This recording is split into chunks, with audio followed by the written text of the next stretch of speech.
cabin loomed in the fading light, a dark silhouette against the fiery hues of the setting sun. Sarah squinted through the windshield as their car bumped along the narrow dirt road, her excitement mingling with a strange sense of unease. The journey had been long and tiring, but the promise of a weekend getaway in the secluded woods was worth it, or so she hoped. "Almost there," Mark said, his hands gripping the steering wheel. "I told you it would be worth the drive." Sarah glanced at her boyfriend, then at the back seat where Jenny and Tom were chatting animatedly about the hiking trails they planned to explore. Tom's laughter echoed in the small space, a stark contrast to the oppressive silence of the surrounding forest. The car rounded a final bend, and the cabin came into full view. It was a quaint, rustic structure with wooden walls and a stone chimney that looked like it hadn't seen use in years. Overgrown ivy clung to its sides, and the windows were dark and uninviting. "We're here," Tom announced, pushing open the car door before they had fully stopped. "This place is awesome." Jenny stepped out and stretched, taking in the surroundings. So peaceful. No cell service, no Wi-Fi. Just us and nature. As they unloaded their bags, Sarah couldn't shake the feeling that they were being watched. She glanced around the clearing but saw nothing out of the ordinary. Just trees, shadows, and the distant call of a bird settling in for the night. "Let's get inside before it gets too dark," Mark suggested, hoisting his backpack over one shoulder. "I want to get a fire going." The front door creaked ominously as Mark pushed it open. The interior was just as rustic as the exterior, with worn wooden floors, a stone fireplace, and a thick layer of dust covering everything. The air was stale, carrying the faint scent of damp wood and decay. "Charming," Sarah muttered, wrinkling her nose. "Come on, it's not that bad," Mark said, setting his bag down and opening the windows to let in some fresh air. "It's got character." Jenny wandered into the kitchen, peering into old cabinets and drawers. "Guys, look at this!" she called out, holding up a yellowed piece of paper. "It's a list of rules. Do not go into the woods at night. Do not disturb the carvings. Respect the spirits of the land." "Spirits of the land?" Tom laughed. "Sounds like someone was trying to scare off trespassers." Sarah joined Jenny in the kitchen, looking at the paper. "It's probably just a joke. Some local legend or something." But as she read the words, a chill ran down her spine. She couldn't shake the feeling that there was more to this place than met the eye. Mark busied himself with lighting a fire, and soon the cabin was filled with the warm, crackling glow of the flames. They gathered around the hearth, toasting marshmallows and sharing stories.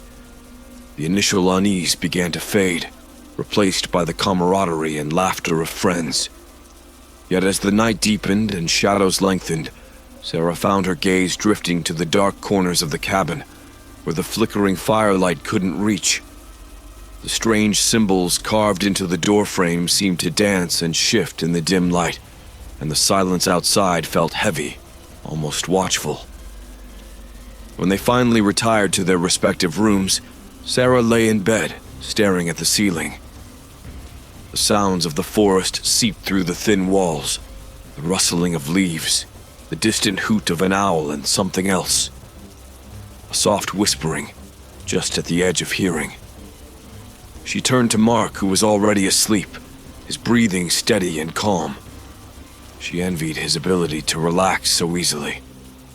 Her own mind was a whirl of thoughts, and it took a long time before she could finally drift into an uneasy sleep.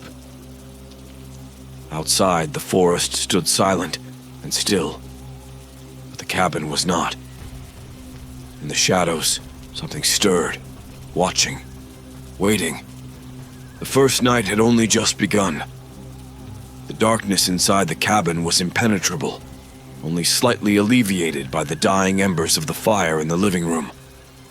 Sarah tossed and turned, her sleep troubled by strange dreams and fleeting images of shadowy figures flitting through the trees. The whispering she had heard earlier seemed to echo in her mind, growing louder and more insistent. Suddenly, she was jolted awake by a loud thump from above. She sat up, her heart pounding in her chest, straining to hear over Mark's rhythmic breathing. Another thump followed, this time accompanied by the sound of something being dragged across the floorboards. "Mark," she whispered, shaking him gently. "Mark, wake up." Mark groaned and rubbed his eyes. "What is it?" "Listen," Sarah said, her voice trembling. "There's something upstairs." Mark frowned, sitting up and listening. The noise had stopped, and for a moment, there was only the crackle of the fire and the creaking of the cabin settling. Then, the thumping resumed, louder this time, as if something heavy was being moved. "Probably just an animal in the attic," Mark said, though he didn't sound convinced. "I'll go check it out." "No, don't," Sarah urged, grabbing his arm. "What if it's something else?" Mark gently pried her fingers loose and kissed her forehead. "I'll be fine, it's probably nothing." He got out of bed and grabbed a flashlight from his backpack. Sarah followed him to the door of their room, watching anxiously as he stepped into the hallway. The wooden floors creaked under his weight, and the beam of the flashlight cut through the darkness, casting eerie shadows on the walls. "Tom? Jenny?" Mark called softly, not wanting to wake them if they were asleep. Tom's door creaked open and he poked his head out, his hair tousled and eyes bleary. "What's going on?" "There's something making noise in the attic," Mark explained. "I'm going to check it out."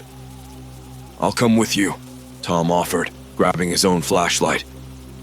Together they made their way to the narrow staircase that led to the attic. Sarah watched them go, her anxiety mounting. Jenny appeared at her door, rubbing her eyes. "What's happening?" she asked, her voice thick with sleep. "Mark and Tom heard something in the attic," Sarah explained. "They're checking it out." Jenny's eyes widened. "Do you think it's safe?" "I don't know," Sarah admitted, "but I don't like it." The two women waited at the bottom of the stairs, listening as Mark and Tom ascended. The old steps groaned under their weight, and the flashlight beams danced along the walls. The air grew colder, and Sarah wrapped her arms around herself, feeling an inexplicable chill. At the top of the stairs, Mark hesitated before pushing open the attic door. It creaked on its hinges, revealing a dark, dusty space filled with old furniture, broken toys, and cobwebs. The smell of mildew and decay was stronger here, almost overpowering. Mark swept the flashlight around the room but saw nothing out of place. "See? Just junk," he said, trying to sound reassuring. Tom wasn't convinced. But what was making that noise? As if in response, a loud crash echoed through the attic, startling them both. The flashlight beams darted towards the source of the sound, a large, antique trunk in the far corner of the room. It had fallen over, spilling its contents onto the floor. Mark and Tom approached the trunk cautiously, their nerves on edge. The items scattered around it were old clothes, books, and toys, none of which seemed capable of causing the noise. "Maybe it just fell on its own," Mark suggested, though he didn't believe it. Tom knelt down and picked up one of the books. It was a diary, its cover worn and pages yellowed with age. "Look at this," he said, opening it. The first page bore the name Eleanor Whitaker and a date from decades ago. As Tom flipped through the pages, he saw entries describing life in the cabin, days spent exploring the woods, nights by the fire, and then strange occurrences. Whispers in the night, objects moving on their own, and a growing sense of dread. "Guys, you need to see this," Tom called down to Sarah and Jenny. The women hurried up the stairs, joining them in the attic. Tom showed them the diary, and they read the entries with a mixture of fascination and fear. "This is exactly what we've been experiencing," Sarah said, her voice shaking. "The noises, the whispers, it's all here." "What happened to her?" Jenny asked, flipping to the last page. The final entry was short, the handwriting frantic. "They're coming for me. I can hear them outside the door. I'm not alone. God help me." A sudden gust of wind blew through the attic, extinguishing their flashlights and plunging them into darkness. Sarah felt a cold hand brush against her arm and screamed, stumbling backwards. Mark fumbled to turn his flashlight back on, the beam flickering before stabilizing. The attic was empty, but the atmosphere was charged with an oppressive sense of malevolence. "We need to get out of here," Mark said, his voice tight with fear. "Now!" They hurried back down the stairs, the diary clutched tightly in Tom's hands. The cabin seemed to close in around them, the walls pressing closer, the shadows growing darker. As they reached the bottom of the stairs, a whisper echoed through the room, soft and chilling. "You're not alone." Panic set in, and they raced back to their rooms, locking the doors behind them. Sarah clung to Mark, her heart racing. The first night had only just begun, and already the cabin was revealing its dark secrets. Outside, the forest remained silent and still, but within the cabin, unseen eyes watched, and the whispering continued, growing louder, more insistent. They were not alone, and the spirits of the past were far from at rest. Morning brought little relief. Pale sunlight filtered through the grimy windows, casting an eerie glow over the cabin's interior. The night's events weighed heavily on everyone. Over breakfast, they discussed what had happened, their voices hushed and tense. "We have to leave," Sarah insisted, her hands trembling as she sipped her coffee. "This place is dangerous." "We should at least try to understand what we're dealing with," Tom countered, holding up Eleanor Whitaker's diary. "There might be something in here that can help us." Reluctantly, they agreed to stay a little longer, hoping the diary would offer some clues. They gathered in the living room, the diary open on the coffee table, and began reading aloud from where they'd left off.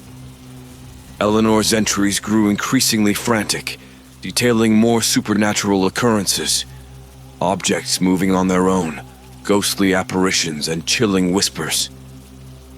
She described the carvings on the door frames, similar to the ones they had noticed upon their arrival, and how they seemed to pulsate with a dark energy. Eleanor believed the carvings were some kind of protection, Jenny said, tracing the intricate designs with her finger. But they clearly didn't work. Mark leaned forward, his brow furrowed. "We need to understand why these spirits are so restless. What happened to them?" Tom flipped to the back of the diary, where a loose piece of paper fell out. It was a crude map of the surrounding area, with the cabin marked in the center. Several locations were circled, each with a note beside it. "Look at this," Tom said, spreading the map out on the table. "These places might hold some answers." One note read, "Old cemetery. Whispers at night." Another, "Abandoned church source of power." And a third, "Cave final stand." The friends exchanged uneasy glances, realizing the extent of their predicament. "We should split up and check these places," Mark suggested. "Maybe we can find something that explains all this." "Are you crazy?" Sarah snapped. "We can't split up. That's how people die in horror movies." "We'll be careful," Mark assured her. "But we need to do something. Staying here and doing nothing isn't an option." Reluctantly, they agreed. Mark and Sarah would head to the old cemetery, while Tom and Jenny would explore the abandoned church. They decided to leave the cave for later, hoping it would be unnecessary to visit. The walk to the cemetery was unnerving.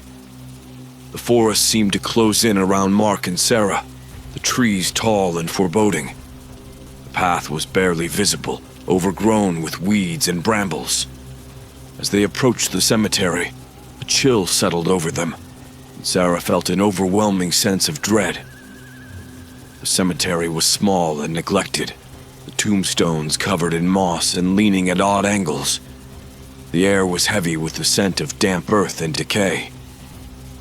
Mark began searching for any clues while Sarah stood guard, her eyes scanning the surroundings. "Over here," Mark called, kneeling beside a weathered headstone. "It's Eleanor." The inscription was barely legible, but they could make out her name and the date of her death, shortly after the final diary entry. Beneath her name was a chilling epitaph. She heard their whispers and paid the price. As Mark brushed away the dirt from the base of the headstone, he uncovered more of the strange carvings they had seen in the cabin. They seemed to writhe under his touch, as if alive with dark energy. "Let's get out of here," Sarah urged, her voice tight with fear. "There's nothing we can do for her now." Meanwhile, Tom and Jenny approached the abandoned church, its steeple rising ominously against the sky. The doors were slightly ajar, creaking as they pushed them open. Inside, the church was a ruin of rotting pews and shattered stained glass.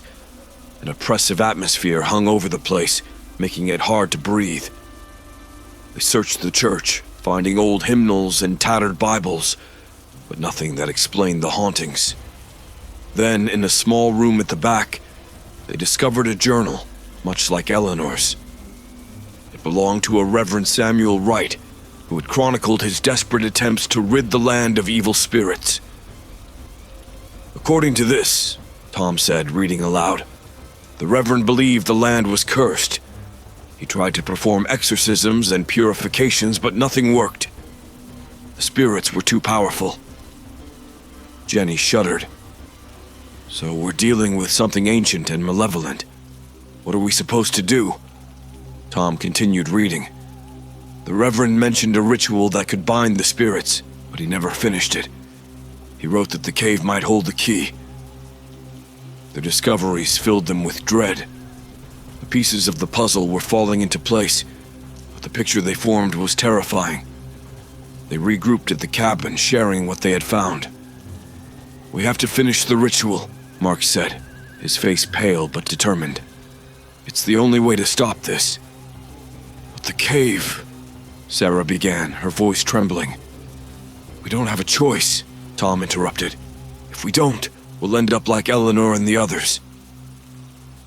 As night began to fall once more, they prepared for their journey to the cave, their last hope for survival. The spirits were growing stronger, their whispers louder, more insistent. The friends knew they were running out of time. The dark history of the cabin and the land it stood on had been revealed, but the true horror was only just beginning.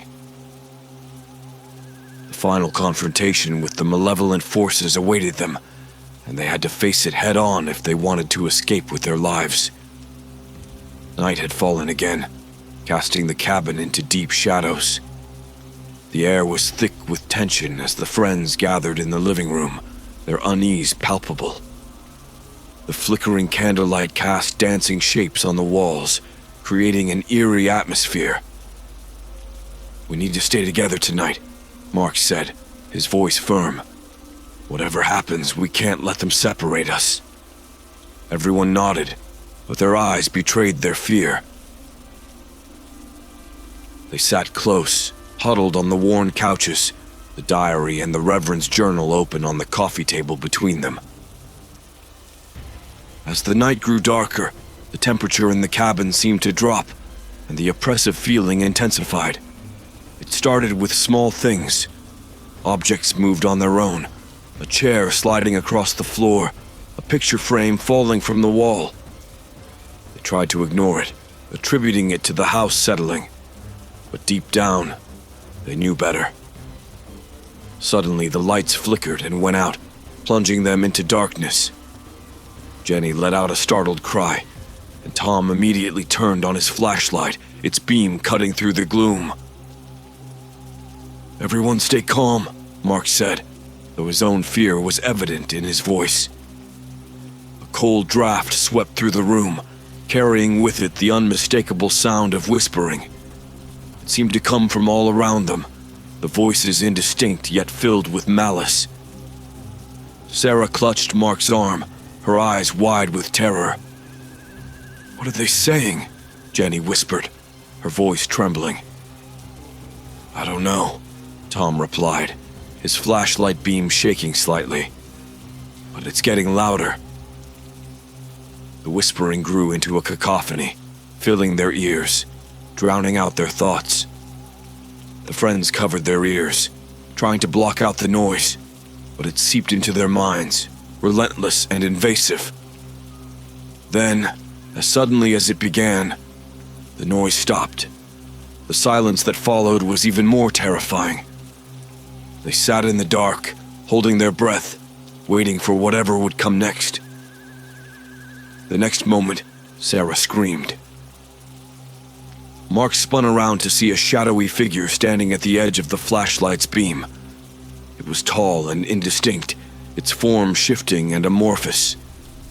Its eyes were hollow pits of darkness, staring directly at them. "Run!" Mark shouted, pulling Sarah to her feet. They bolted for the kitchen, but the door slammed shut before they could reach it. The shadowy figure moved closer, gliding across the floor without a sound. Tom swung his flashlight towards it, but the beam passed through the figure as if it were made of smoke. "We're trapped!" Jenny cried, backing away until she hit the wall. The figure raised a hand, and the whispering began again, louder and more insistent. It echoed in their minds, filling them with despair. Mark grabbed a chair and swung it at the figure, but it passed through harmlessly. "We have to fight back!" Tom shouted, though he didn't know how. Suddenly, the shadowy figure dissipated, leaving behind an unnatural chill. The whispering stopped, and the lights flickered back on, revealing the friends standing in the middle of the room, shaken but unharmed. "What was that?" Sarah asked, her voice barely a whisper. "It's just the beginning," Tom said, holding up the Reverend's journal. "The spirits are growing stronger. They're trying to break us." Mark nodded, his face pale but determined. "We can't let them win. We have to stay strong and stick to the plan." As they regrouped, they realized the true extent of their predicament. The spirits were not just trying to scare them, they were trying to drive them apart, to weaken their resolve. They had to stay united if they wanted to survive. The haunting had begun in earnest, and the cabin was alive with malevolent energy. The friends knew they had to act quickly. The ritual in the cave was their only hope, and they needed to be prepared for whatever awaited them there. Gathering their courage, they decided to stay together in the living room for the rest of the night. They sat in a tight circle, backs to each other, keeping watch for any signs of the spirits. The hours passed slowly, each minute filled with dread and anticipation. Outside, the wind howled, and the trees creaked and groaned, as if in sympathy with the spirits within the cabin. The friends huddled together, knowing that the true test of their courage and resolve was yet to come. The haunting had begun, and there was no turning back. The spirits were relentless, and the friends had to face them head-on. As dawn approached, they steeled themselves for the next step in their journey, the cave and the ritual that might save them from the horrors that awaited. The morning light brought no comfort. The friends, exhausted and on edge, decided to make a break for it. With their bags hastily packed, they stepped outside, only to find the forest closing in around them. The path they had taken to the cabin was gone, replaced by a dense wall of trees. "We're trapped," Sarah whispered, her eyes wide with fear. "Calm down," Mark said, though his voice was shaky. "We'll find another way out." They walked for hours, trying to navigate through the thick forest, but every direction led them back to the cabin. The woods seemed to shift and change, disorienting them further. As the sun climbed higher, they found themselves back where they started, standing in front of the cabin, defeated and terrified. "We're not getting out," Jenny said, her voice breaking. "They won't let us leave." Tom kicked at the ground in frustration. "This is impossible. There has to be a way out." "We need to regroup," Mark said, trying to keep his composure. "Let's go back inside and figure this out." Inside, the cabin felt even more oppressive. The air was heavy, and the shadows seemed to move of their own accord. They sat around the kitchen table, the diary and the Reverend's journal spread out before them. "There's something we're missing," Mark said, flipping through the pages. "There has to be a way to break this curse." "We need to go to the cave," Tom said. "The Reverend mentioned it might hold the key." "Are you sure that's a good idea?" Sarah asked, her voice trembling. "What if it's a trap?" "We don't have any other options," Tom replied. "If we stay here, we'll die. If we try to leave, we get lost. The cave might be our only chance." Reluctantly, they agreed. They packed what supplies they could carry and set off towards the cave, using the map they had found in the diary. The path was treacherous, the forest growing darker and more menacing as they went deeper. Halfway there, the whispering started again. It was faint at first, barely audible over the crunch of leaves underfoot. But it grew louder, more insistent, echoing in their minds. The voices seemed to be coming from everywhere and nowhere at once. "Keep moving," Mark urged, though he was visibly shaken. "Don't listen to them." The forest seemed to close in around them, the trees growing taller and more twisted. The air grew colder, and a sense of dread settled over them. Sarah stumbled, and Mark caught her, pulling her back to her feet. "We're almost there," he said, though he didn't sound convinced. Finally, they reached the cave. It was a dark, yawning maw in the side of a rocky hill, hidden behind a curtain of ivy. The air around it was colder, and the whispering was louder, as if the spirits were waiting for them. "Here goes nothing," Tom said, taking a deep breath before stepping inside. The cave was dark and damp, the walls slick with moisture. They moved cautiously, their flashlights barely penetrating the inky blackness. The whispering grew louder, more frantic, filling the space around them. "This place gives me the creeps," Jenny muttered, her flashlight beam shaking. "Just keep moving," Mark said, leading the way deeper into the cave. They reached a large chamber, the air thick with an oppressive energy. In the center was an ancient stone altar, covered in strange carvings, the same symbols they had seen in the cabin and on Eleanor's headstone. "This is it," Tom said, approaching the altar. "This is where the ritual has to be performed." They laid out the items they had brought, candles, matches, and the Reverend's journal. The instructions for the ritual were cryptic, but they followed them as best they could, arranging the items on the altar and lighting the candles. As they began to recite the incantation, the air grew colder, and the whispering reached a fever pitch. Shadows danced on the walls, and the ground seemed to tremble beneath their feet. "Keep going!" Mark shouted over the noise. They continued the ritual, their voices shaking but determined.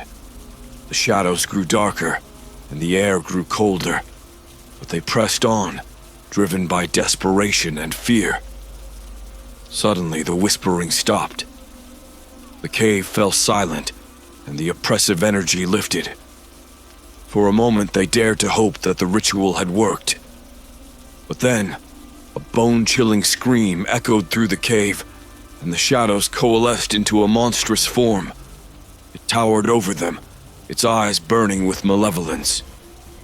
"You cannot escape," it hissed, its voice echoing in their minds. "This place is mine." Panic set in. and they stumbled back, realizing too late that the ritual had only made things worse. The spirit was stronger now, more powerful, and it was coming for them. "Run!" Mark shouted, grabbing Sarah's hand and pulling her towards the cave entrance. They fled, the monstrous spirit close behind, its screams echoing through the cave. They burst out into the forest, but the trees seemed to close in around them, trapping them in a labyrinth of shadows. "We're not going to make it," Jenny cried, her voice filled with despair. "We have to keep trying," Tom shouted back, his voice strained. As they ran, the forest seemed to warp and twist, the shadows growing longer and darker.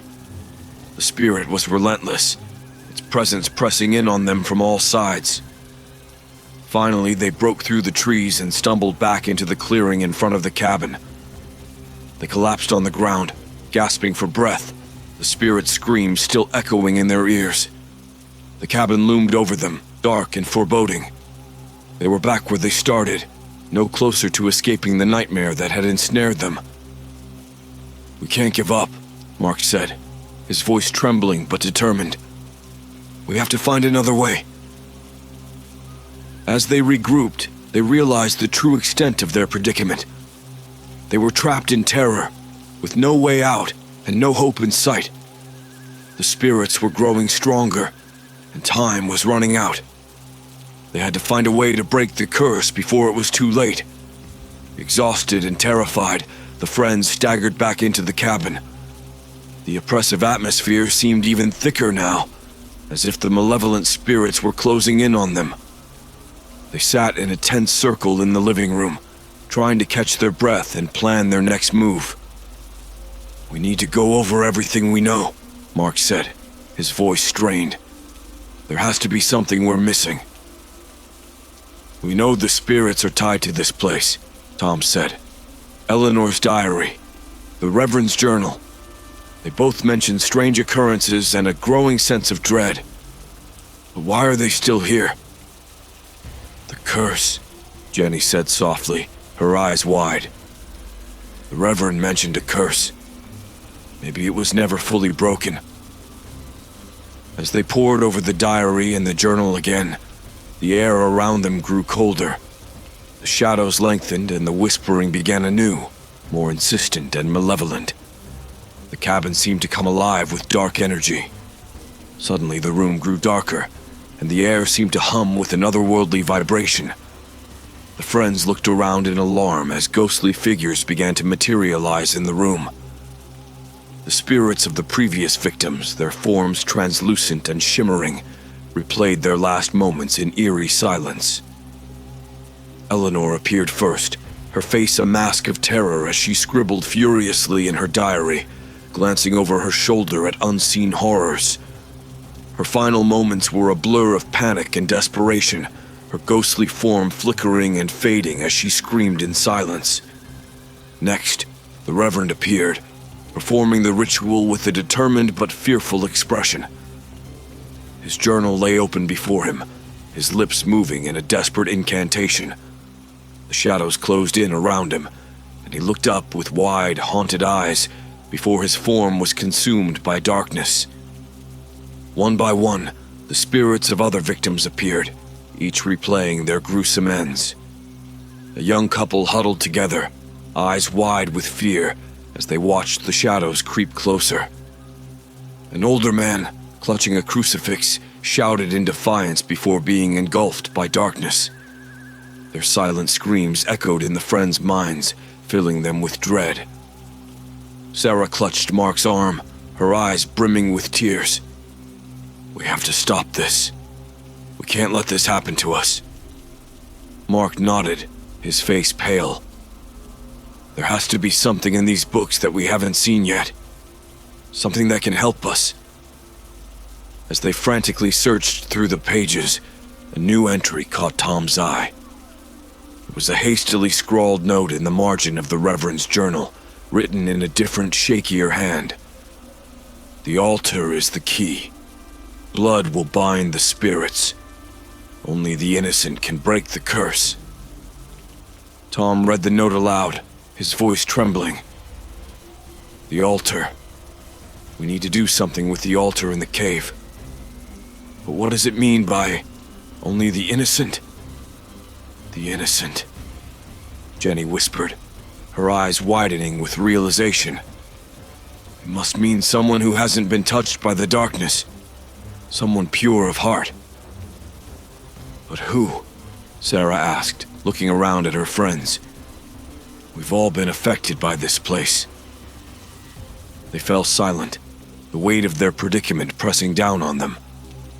The ghostly figures continued to reenact their tragic ends, their silent screams echoing in the friends' minds. Maybe it means someone who hasn't given in to fear, Mark suggested. Someone who still believes we can make it out of this alive. Tom shook his head. That's a lot to ask of anyone in this situation, but we have to try.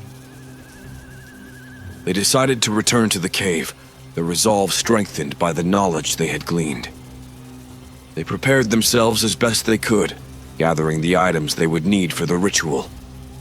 As they stepped outside, the forest seemed to hold its breath. The air was thick with tension, and the path to the cave felt even more foreboding.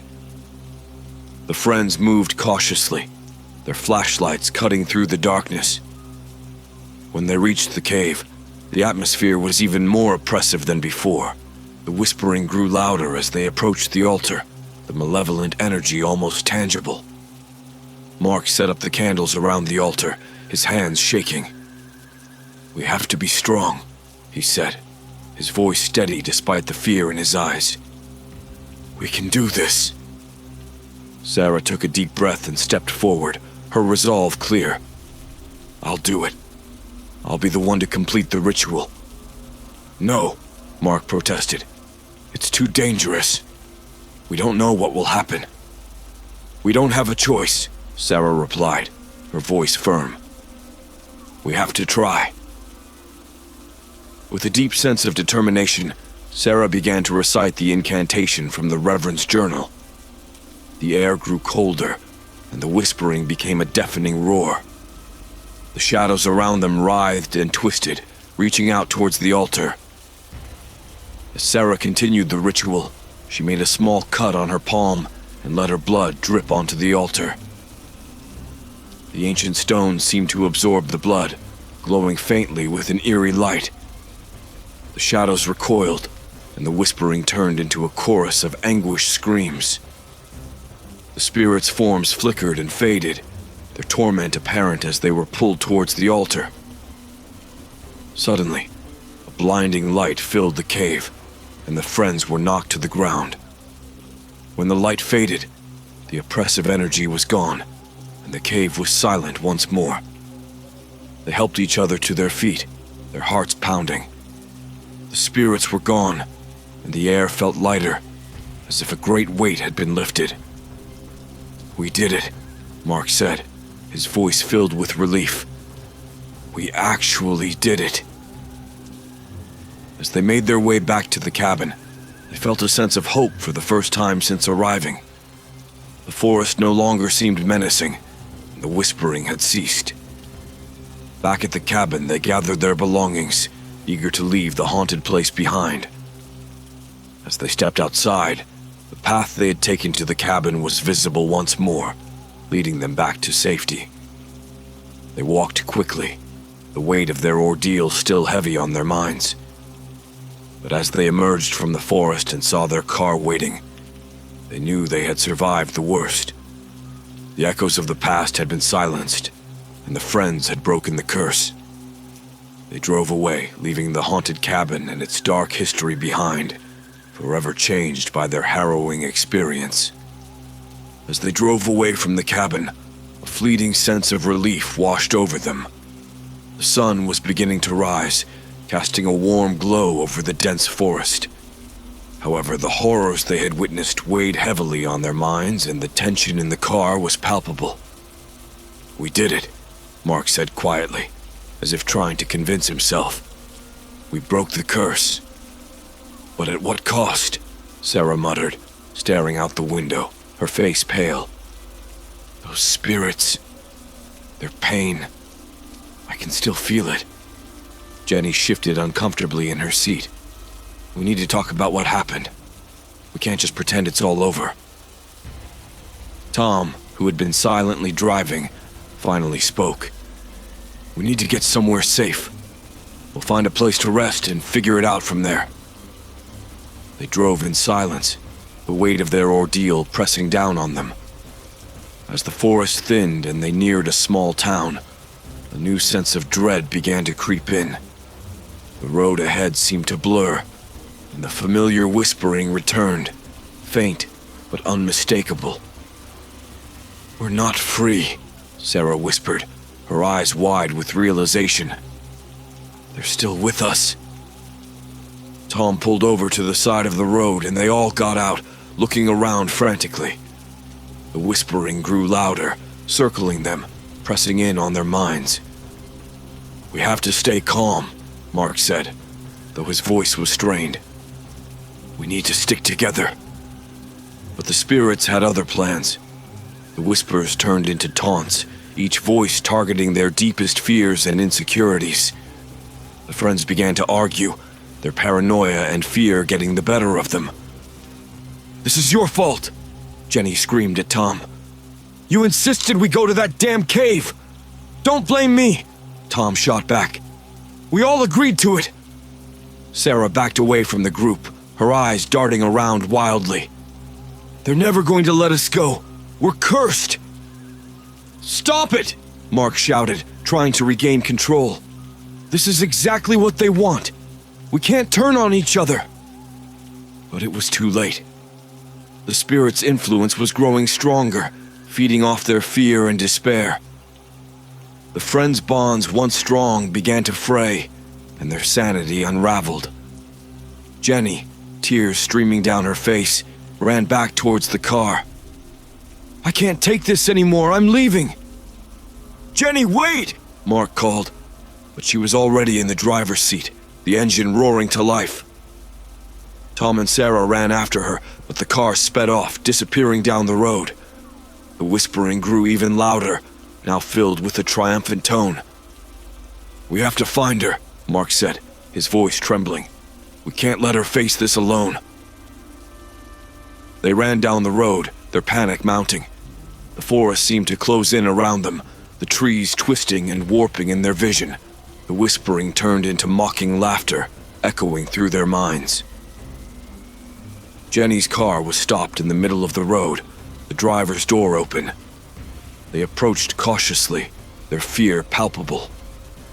As they neared the car, they saw Jenny standing in the middle of the road, staring blankly ahead, her eyes wide with terror. Jenny, Sarah called, rushing to her side. Are you okay? Jenny turned to them, her face pale and drawn. They're here, she whispered. They're never going to let us go. Before they could react, the shadows around them began to move, coalescing into dark, menacing forms. The spirits had followed them, feeding off their fear and despair. We have to stay together, Mark said, grabbing Jenny's hand. We can still fight this.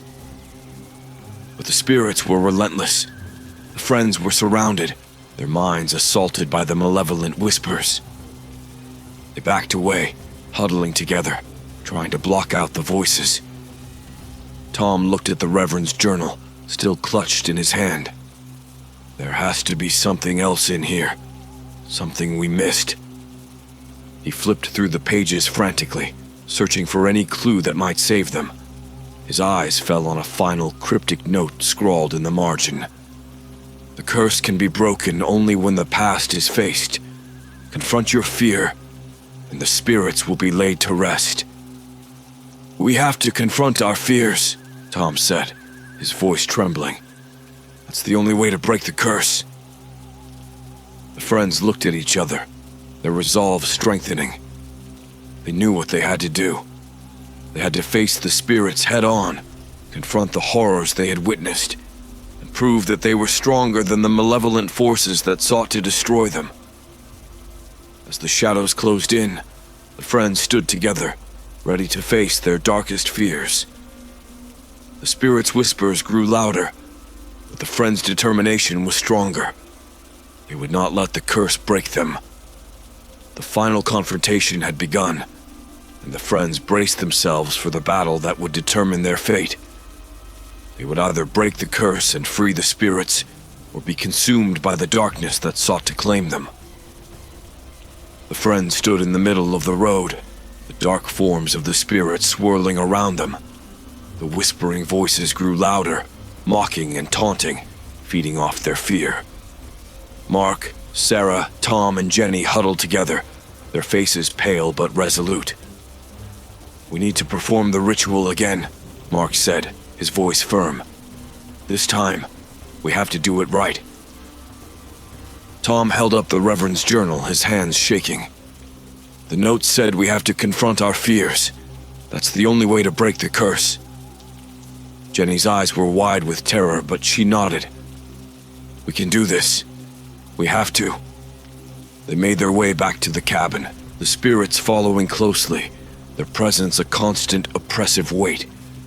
Inside the cabin, the air was thick with malevolent energy, the shadows dancing on the walls. "We'll perform the ritual here," Mark said, setting the journal on the table. "It's the heart of the curse. This is where we need to face our fears." They gathered the necessary items: candles, matches, and the journal. The friends arranged the candles in a circle around the room, their hands trembling as they lit them. The flickering flames cast eerie shadows, creating an atmosphere of dread. Sarah took a deep breath, her voice steady despite her fear. "We have to remember why we're doing this. We're stronger than they are. We can break this curse." Tom began to read from the journal, his voice strong and clear. "We call upon the spirits of this place. We confront you, and we demand that you release us from this curse." The whispering grew louder, the shadows coalescing into dark, menacing forms. The friends stood their ground, their resolve unwavering. "We're not afraid of you," Jenny said, her voice trembling but defiant. "We know what you are, and we won't let you control us." The spirits' forms grew clearer, their faces twisted with rage and torment. Eleanor's ghost appeared, her eyes filled with sorrow. The Reverend's spirit stood beside her, his expression one of desperation. "You must face your fears," Eleanor's ghost whispered, her voice echoing in the room. "Only then can you break the curse." Mark stepped forward, his eyes locked on Eleanor's ghost. "We're not afraid anymore. We know what you went through, and we're here to end it." The friends began to speak their fears aloud, each one a confession, a release of the terror that had gripped them. "I'm afraid of being trapped here forever," Sarah said, her voice shaking. "Of never seeing my family again." "I'm afraid of losing my friends," Tom confessed, "of being alone in the darkness." "I'm afraid of the pain, the suffering," Jenny said, tears streaming down her face. "Of the spirits that haunt us." Mark took a deep breath, his voice steady. "I'm afraid of failing, of not being strong enough to protect the people I care about." As they spoke their fears, the spirits seemed to waver, their forms flickering and fading. The oppressive atmosphere began to lift, replaced by a sense of hope and determination. The friends joined hands, forming a circle around the table. "We're not afraid," they chanted together, their voices strong and clear. "We confront you, and we demand that you release us from this curse." The spirit screamed, a sound of rage and despair that echoed through the cabin. The shadows writhed and twisted, then began to dissolve, the malevolent energy dissipating. A blinding light filled the room, and the friends were knocked to the ground. When the light faded, the cabin was silent and still. The oppressive atmosphere was gone, replaced by a sense of peace and tranquility. The friends helped each other to their feet, their faces filled with relief and exhaustion. The spirits were gone, and the curse was broken. They had faced their fears and emerged victorious. "We did it," Mark said, his voice filled with awe. "We actually did it." They gathered their belongings, eager to leave the haunted cabin behind. As they stepped outside, the path leading away from the cabin was clear and inviting. The forest no longer seemed menacing, and the whispering had ceased. The friends walked down the path, their steps light and their hearts filled with hope. They had faced their darkest fears and emerged stronger for it. The cabin and its dark history were behind them, and a new future lay ahead. As they reached the edge of the forest, they looked back one last time. The cabin stood silent and still, its dark secrets finally laid to rest. The friends turned and walked away, leaving the haunted past behind and stepping into the light of a new dawn. As they walked down the clear path, the oppressive feeling of the forest seemed to recede. The friends could finally breathe a bit easier. However, the lingering fear that the spirits might still have a hold on them kept them on edge. They moved quickly, driven by a desperate need to leave the cursed land behind. The sun climbed higher, casting long shadows that played tricks on their eyes. Every rustle in the underbrush made them jump, and the faintest hint of a whisper sent shivers down their spines. Their victory felt fragile, as if the spirits might return at any moment to drag them back into the nightmare. When they reached the car, they hesitated. The vehicle, which had once seemed a haven, now felt like a potential trap. What if the curse wasn't truly broken? What if the spirits followed them, haunting them forever? "We have to trust that we did everything right," Mark said, his voice steady but strained. "We can't stay here. We need to go."